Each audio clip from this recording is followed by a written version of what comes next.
ఈ రాష్ట్రంలో ప్రత్యామ్నాయం కేవలం బీఆర్ఎస్ మాత్రమే. ఇంకా అందులో అనుమానమే లేకుండా ఖచ్చితంగా ఈ ప్రభుత్వం ఏదైతే పనిచేస్తుందో వారికి ప్రత్యామ్నాయంగా పోరాడుతున్న ఒకే ఒక్క పార్టీ బీఆర్ఎస్ అనే మాట స్పష్టంగా ప్రజలు చెప్పారు. డెఫినెట్గా దాన్ని కూడా మేము మాకు ఒక సానుకూల అంశంగానే తీసుకుంటా ఉన్నాం. సరే, ఇక ఈ ఎన్నికల్లో ఏ రకంగా అధికార యంత్రాంగం మోహరించింది, ఏ రకంగా వారు పనిచేశారు, ఇవన్నీ కూడా మీ కళ్ళ ముందున్నాయి. నేను వాటి విషయంలోకి ఎక్కువగా పోను. 2014 నుంచి 2023 మధ్యన కూడా చాలా ఉప ఎన్నికలు మన రాష్ట్రంలో జరిగినాయి. దాదాపు 7 ఉప ఎన్నికలు జరిగినాయి. ఈ 7 ఉప ఎన్నికలు పాలేరు కానీ, నారాయణ ఖేడ్ కానీ, హుజూర్ నగర్ కానీ, దుబ్బాక కానీ, నాగార్జున సాగర్ కానీ, హుజూరాబాద్ కానీ, మునుగోడు కానీ, ఈ అన్ని ఉప ఎన్నికల్లో మీరు ఆ రోజు కనుక గమనించినట్టయితే అప్పటి ప్రతిపక్ష పార్టీ కాంగ్రెస్ పార్టీ, ప్రధాన ప్రతిపక్ష పార్టీ, ఒక్క ఉప ఎన్నికల్లో కూడా గెలవలేదు. 7 ఉప ఎన్నికల్లో మేము దాదాపు అన్ని గెలిచాం. దాదాపు 5 గెలిచాం, ఒక 2 ఓడిపోయాం అంతే తప్ప మరి ప్రతిపక్షంలో ఉన్న కాంగ్రెస్ పార్టీ ఆనాడు ఒక్క ఉప ఎన్నికల్లో గెలవకపోయినా చివరికి మళ్ళీ 2023 సార్వత్రిక ఎన్నికల్లో వారు విజయం సాధించారు, గవర్నమెంట్ కూడా ఫామ్ చేశారు. అట్లాగే మధ్యలో జిహెచ్ఎంసీ ఎన్నికలు వస్తే కూడా, గ్రేటర్ హైదరాబాద్ కార్పొరేషన్ ఎన్నికల్లో కూడా మరి ప్రతిపక్షంలో ఉన్న కాంగ్రెస్ పార్టీకి ఆనాడు కేవలం 1-2 కార్పొరేటర్ సీట్లు వచ్చిన విషయం కూడా ఒక్కసారి గమనంలోకి తీసుకోవాలని చెప్పి కూడా నేను కోరుతా ఉన్నాను. అట్లాగే ఈ ఎన్నికల్లో ముఖ్యంగా ప్రజల తరపున వాదన బలంగా వినిపించగలిగాం. ఎన్నికల ఎజెండాను ఖచ్చితంగా నిర్దిష్టంగా బలంగా ప్రతిపక్షంగా మేమే సెట్ చేయగలిగాం. ప్రజా సమస్యలను ప్రధానంగా 6 గ్యారంటీల అమలులో ప్రభుత్వ వైఫల్యాన్ని బలంగా ప్రజల్లోకి తీసుకొని పోయాం. 6 గ్యారంటీల విషయంలో ప్రభుత్వం చేసిన మోసాన్ని తీసుకొని పోయాం. హామీల ఎగవేతను బాకీ కార్డుల రూపంలో ప్రధాన చర్చగా చేయగలిగాము. ఇది బీఆర్ఎస్ సాధించిన విజయంగా మేము భావిస్తూ ఉన్నాం. అట్లాగే మేము అనవసరపు అంశాల జోలికి పోలేదు. కులము, మతము వీటి పేరు మీద డైవర్షన్ రాజకీయాలు చేయలేదు. బూతులు అసలు మాట్లాడలేదు. ఆఖరికి ప్రభుత్వంలో ఉన్నవాళ్ళు ఫ్రస్ట్రేట్ అయిపోయి బూతులు మాట్లాడినా మేము మాత్రం బూతులు మాట్లాడలేదు. కేవలం ప్రజా సమస్యల గురించే మాట్లాడాం. చాలా హుందాగా ఈ ఎన్నికల్లో కొట్లాడినామని చెప్పి నేను అనుకుంటా ఉన్నాను. అట్లాగే జనాలకు అవసరమైన పాయింట్లు, ప్రజలకు అవసరమైన పాయింట్లను మాత్రమే చర్చకు పెట్టాం. కాంగ్రెస్, బీజేపీ ఎన్ని రకాలుగా మమ్మల్ని కవ్వించే ప్రయత్నం చేసినా సంయమనం కూడా పాటించాం. అట్లాగే మేమేం చేశాము, ఎందుకంటే ఒక 10 ఏళ్ళు ప్రభుత్వాన్ని నడిపిన ఒక జవాబుదారీ పార్టీగా, ఒక బాధ్యత గల ప్రతిపక్షంగా 10 ఏళ్ళు మీరు ఏం చేశారు జూబ్లీహిల్స్ కంటే 5,328 కోట్లతో అభివృద్ధి సంక్షేమ కార్యక్రమాలు చేశామని చెప్పి లెక్కల హితంగా, లెక్కల సహితంగా మరి ప్రజల ముందు పెట్టాము. చాలా పారదర్శకంగా పనిచేశామని చెప్పి ఎన్నికలు కూడా పోయినాం. అట్లాగే కాంగ్రెస్ ఎగ్గొట్టిన వాటిని కూడా లెక్కలతో సహా ఇంటింటికి తీసుకొని పోయాం బాకీ కార్డుల ద్వారా. అట్లాగే ప్రజా సమస్యలు, బస్సు ఛార్జీల పెంపు మీద నిరసన చెప్పాము. బస్తీ దవాఖానాలు విజిట్ చేసి ప్రభుత్వ యంత్రాంగంలో చలనం తీసుకొచ్చాము. హైడ్రా విధ్వంసం మీద, ప్రభుత్వంలో ఉన్న పెద్దల ద్వంద్వ ప్రమాణాల మీద, డబుల్ స్టాండర్డ్స్ మీద కూడా ప్రభుత్వాన్ని ఎండగట్టగలిగాం. ఆటో అన్నల సమస్యలను కూడా ప్రభుత్వం దృష్టికి తీసుకురాగలిగినాం. వాళ్ళ తరపున కూడా గట్టిగా మాట్లాడినాం. హైదరాబాద్లో రోడ్ల దుస్థితి విషయంలో కూడా ప్రభుత్వాన్ని కదిలింపజేయగలిగినాం. శాంతి భద్రతల విషయంలో కూడా మా నిరసన గట్టిగా చెప్పాం. ఈ రకంగా ప్రజా సమస్యలనే కేంద్ర బిందువుగా మా పార్టీ ఎన్నికల ప్రచారాన్ని చాలా హుందాగా నిర్వహించింది. తద్వారా ప్రభుత్వం కూడా మాట్లాడక తప్పని అనివార్యత కల్పించాం. చివరికి 2 ఏళ్లలో ఒక్కసారి కూడా మరి సమీక్ష చేయని ముఖ్యమంత్రి గారు ఆఖరి ఎలక్షన్ ముందు రోజు 6 గ్యారంటీల మీద సమీక్ష చేయక తప్పని పరిస్థితి కూడా వచ్చింది అంటే ముమ్మాటికి అది బీఆర్ఎస్ విజయమే. అట్లాగే 2 ఏళ్లుగా మైనారిటీకి మంత్రివర్గంలో స్థానం లేదు. బీఆర్ఎస్ ఏదైతే మరి మంత్రివర్గంలో ఇట్లా మైనారిటీలకు స్థానం లేదు, ఒక ఎంపీ లేరు, ఎమ్మెల్యే లేరు, ఎమ్మెల్సీ లేరు అని గట్టిగా మాట్లాడితే చివరికి అనివార్యంగా అజారుద్దీన్ గారికి మంత్రి పదవి ఇయ్యక తప్పని అనివార్యత కల్పించింది కూడా ఖచ్చితంగా మా యొక్క ఎన్నికల ప్రచార సరళి. తప్పకుండా ప్రధాన ప్రతిపక్షంగా మరి మా బాధ్యత మేము నిర్వర్తించినాం. సరే, సహజంగానే ఒకటి మాత్రం ఉంది, గెలుపు ఓటములు పెద్దలు కేసీఆర్ గారు ఎప్పుడు చెప్తుంటారు, గెలవాల్సింది పార్టీలు కాదు, గెలవాల్సింది ప్రజలు అని. మేము కూడా మనస్ఫూర్తి కోరుకునేది ప్రజాస్వామ్యంలో చర్చ జరగాల్సిందే, మీడియాలో జరగాల్సిందే, బయట జరగాల్సిందే, తప్పకుండా ప్రజల్లో కూడా జరగాల్సిందే. ఈ ఎన్నిక ఎట్లా జరిగింది అనే విషయంలో కూడా చర్చ జరగాలి.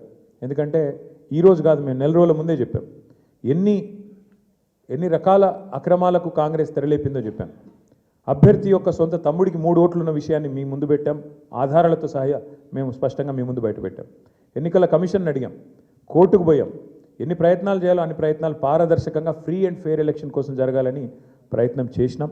షెడ్యూల్ వచ్చిన నాటి నుంచి పోలింగ్ డే దాకా ఏమేం జరిగినాయో, ఎన్ని రకాల అక్రమాలు, ఎన్ని రకాల అవకతవకలు, ప్రలోభాలు, ఎన్ని రకాల ఒత్తిళ్ళు, ఇవన్నిటి మీద కూడా చర్చ తప్పకుండా జరగాల్సిందే.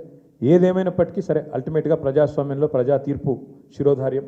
తప్పకుండా మరి వాళ్ళ మేము కూడా ఓట్లేసిన ప్రజలకు ధన్యవాదాలు చెప్తున్నాం. అట్లాగే మిగతా వారికి కూడా మేము విజ్ఞప్తి చేస్తూ ఉన్నాం. ప్రధాన ప్రతిపక్షంగా మా పాత్రను మీరు గమనించారు. ప్రధాన ప్రతిపక్షంగా మేము గెలవాలనే కోరుకున్నాం, సహజంగా గెలుస్తామని ఆశించినాం. బట్ ఎలాంటి నిరాశ లేదు. మా పని మేము చేసుకుంటూ పోతూనే ఉంటాం. ఎందుకంటే 2 ఏళ్లుగా లగచర్ల కావచ్చు, హైడ్రా బాధితులు కావచ్చు, మూసీ బాధితులు కావచ్చు, 6 గ్యారెంటీల విషయంలో బాకీ కార్డుల రూపంలో కావచ్చు, ప్రజల తరపున గొంతు ఎత్తడంలో, అట్లాగే మా మీద జరిగే దుష్ప్రచారాన్ని తిప్పికొట్టడంలో శాసనసభ వేదిక కానీ బయట కానీ బ్రహ్మాండమైన పాత్ర పోషించాం. రేపటి రోజున కూడా అట్లాగే ముందుకు పోతాం. మరి మా కార్యకర్తలకు కూడా నేను చేసే విజ్ఞప్తి, సన్నద్ధమవుదాం. అన్ని రకాలుగా ప్రజాక్షేత్రంలో మనం ఈ ప్రభుత్వాన్ని నిలదీయడంలో సఫలమైనాం. ముఖ్యంగా మా సోషల్ మీడియాలో పనిచేసే మా తమ్ముళ్ళు చెల్లెళ్ళకు కూడా నేను హృదయపూర్వకంగా అభినందనలు చెప్తా ఉన్నాను. సోషల్ మీడియాలో మీరు చేస్తున్న పని, మీకు ఎవరికి నేనేమి పార్టీ తరపున జీతం ఇవ్వడం లేదు, మీకు ఎవరికి నేను ఇచ్చేదేమీ లేదు. అయినప్పటికీ వాలంటరీగా పార్టీ మీద ఉన్న ప్రేమతో, నాయకుడు కేసీఆర్ గారి మీద ఉన్న అభిమానంతో మీరు చేస్తున్న కృషి, మీరు చేస్తున్న పని ఏదైతే ఉన్నదో మనస్ఫూర్తిగా నేను మీకు కూడా ధన్యవాదాలు తెలియజేస్తా ఉన్నా. అట్లాగే మా పార్టీ కార్యకర్తలకు, మరి మా గులాబీ కుటుంబ సభ్యులందరికీ నేను చేసే ప్రార్థన, దీంతో మనం నిరాశపడవలసిన అవసరం లేదు, బాధపడవలసిన అవసరం లేదు.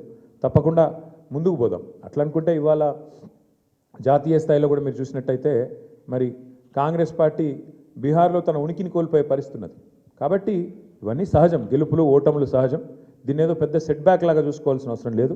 తప్పకుండా మరింత బలంగా వద్దాం, ముందుకొద్దాం.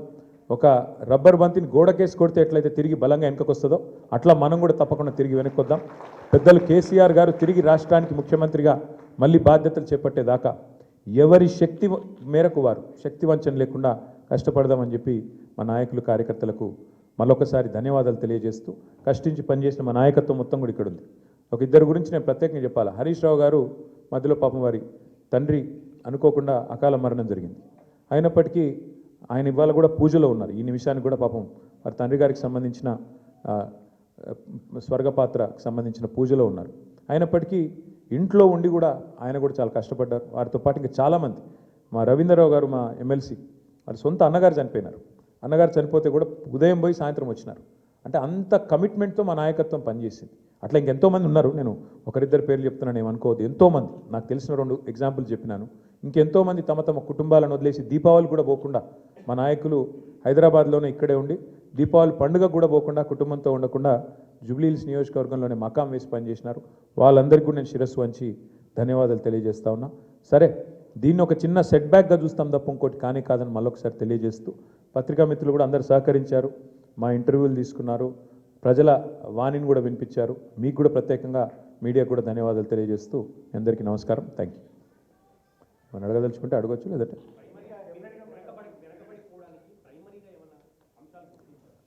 అంటే ఇప్పుడు ఇట్ ఇస్ టూ ఎర్లీ. ఒకటి మేము కూడా కూర్చుంటాం పార్టీగా, ఎందుకంటే మొత్తం ఇంకా అన్ని డివిజన్లలో ఎన్ని బూత్లలో మాకు లీడ్ వచ్చింది, ఎక్కడ మైనస్ అయింది, ఇంకా మేము కూడా చూడలేదు. బ్రాడ్గా ఓవరాల్ నెంబర్ తెలుసు బ్రదర్, మిగతా విషయాలు తెలియదు. కూర్చుందాం, రేపు ఎల్లుండి సావధానంగా కూర్చుంటాం. మా నాయకత్వం మొత్తం పనిచేసింది. సీనియర్లు మంత్రులుగా పనిచేసిన వాళ్ళు కూడా 10 బూత్లకు ఒకరు ఇన్ఛార్జ్గా తీసుకున్నారు. ఇప్పుడే ప్రశాంత్ రెడ్డి గారు చెప్తున్నారు నాకు, అన్న మా షేక్పేట్లో మా 10 బూత్లలో నా దగ్గర మాత్రం 1100 మెజారిటీ వచ్చిందని చెప్పి ఇప్పుడే ప్రశాంత్ రెడ్డి గారు చెప్తున్నారు. విశ్లేషించుకుంటాం, అట్లా ఎట్లెట్లా క్లస్టర్ల వారీగా ఎక్కడెక్కడ ఏం జరిగింది చూసుకుంటాం, సమీక్ష చేసుకుంటాం, డెఫినెట్గా ఆత్మవిమర్శ చేసుకుంటాం. ఎందుకంటే ప్రజలు మరి అల్టిమేట్గా ఎందుకు మొగ్గు చూపారు కాంగ్రెస్ పార్టీ వైపు అనేది కూడా మేము కూడా విశ్లేషించుకోవాలి, ఆత్మవిమర్శ చేసుకోవాలి. తప్పకుండా ఏదైతే ఉందో మా పోరాటం మాత్రం కొనసాగుతుంది. ప్రజా సమస్యల మీద, ప్రభుత్వం మీద, ప్రజలకిచ్చిన హామీలు నెరవేర్చే అంశంలో మాత్రం డెఫినెట్గా మా పోరాటం కొనసాగుతుంది. మిగతా అన్ని విషయాలు చర్చించడానికి బోలెడ్ టైం ఉంది. తప్పకుండా అన్ని కూడా ఆలోచించి నిర్ణయం తీసుకుంటాం. అది హైదరాబాద్లో మొదటి నుంచి ఉంది బ్రదర్ అది. కాకపోతే ఒక్కటి మాత్రం మా వాళ్ళ నాయకులందరూ చెప్తుంది ఏంటంటే, దాదాపుగా మనం ఇప్పుడు 48.4% మీద ఓటింగ్ అయిందని చెప్తున్నారు. కానీ వాస్తవంగా చూస్తే 70% ఓటింగ్గా చూసుకోవాలి. ఎందుకంటే అంటే చాలా ఓట్లు షిఫ్ట్ అయిన ఓట్లు ఉన్నాయి. కొన్ని అసలు ఓటర్లు పేరుకు లిస్టులో ఉన్నా అక్కడ ఓటర్లు లేరు. కాబట్టి ఒక రకంగా చెప్పాలంటే 65-70% ఓటింగ్ అయినట్టు అనుకోవాలి మనం. కాబట్టి ఓటింగ్ నార్మల్ కంటే పెరిగింది, కానీ ఇంకా పెరిగింటే బాగుండేది అనే భావన ఉంది. ముఖ్యంగా కాలనీల్లో కొంత పెరిగింటే బాగుండేది, జరగలేదు. దానికి కారణాలు పలు రకాలుగా ఉన్నాయి. బట్ చూడాలి, భవిష్యత్తులో అన్న మారుతుందేమో చూడాలి.